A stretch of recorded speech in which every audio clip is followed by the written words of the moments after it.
Hi there, welcome to Heartfilled Kitchen. In today's video, we're going to be doing some deep depression cooking with a super simple meal that's straight from Clara's kitchen. It's Clara's poor man's meal, and I'm throwing in a side of bacon fried cabbage. It only takes 4 simple ingredients, starting with potatoes that you will wash, peel, and cube.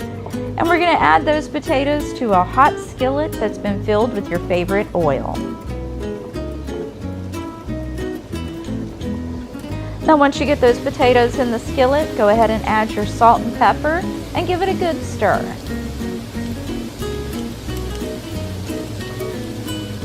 The number of potatoes that you'll need for this recipe is totally up to you. I'm cooking for 2 and I'd like a little bit of leftovers, so I have about 3 to 4 medium potatoes here. And once we get them all seasoned up and stirred real good, it's time to add your onion.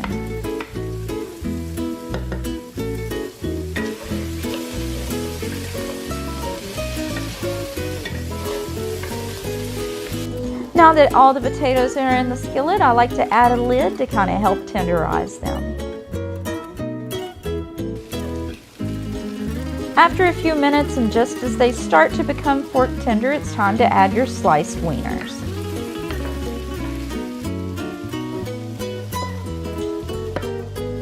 Now while that's cooking, we're going to move over to a second skillet and I'm going to add some ghee.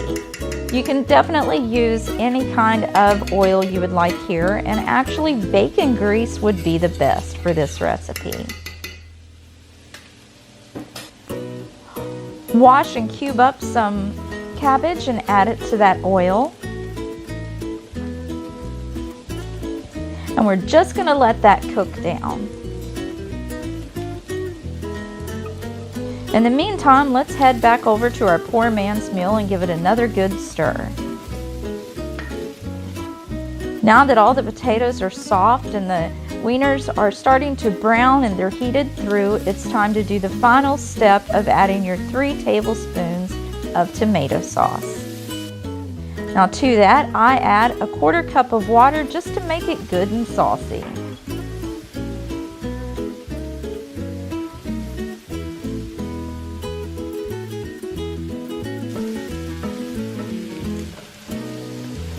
That's going to do it for the poor man's meal. Now let's head back over to our cabbage and see how it's doing.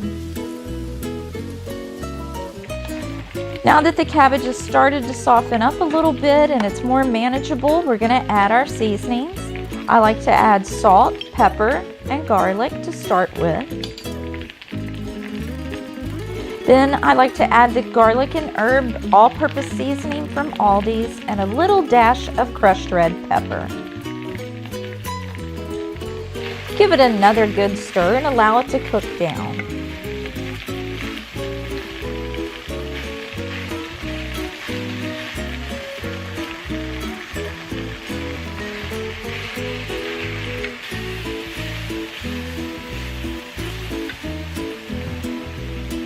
Now for some extra added flavor, I like to add just a dash of soy sauce. Be careful how much you add, since we've already added salt. We don't want it to become too salty.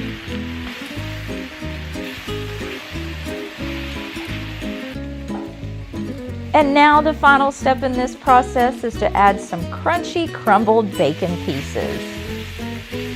I like to add the bacon in the end so that it doesn't become chewy or soggy. If you enjoyed today's recipe, the best way to let me know is to give it a great big thumbs up, and I'd also love to hear from you in the comments. If you enjoyed this recipe, here's another one that you might enjoy. And also, if you haven't done so yet, be sure to subscribe and make yours a heart-filled kitchen too. I hope to see you next time. Bye.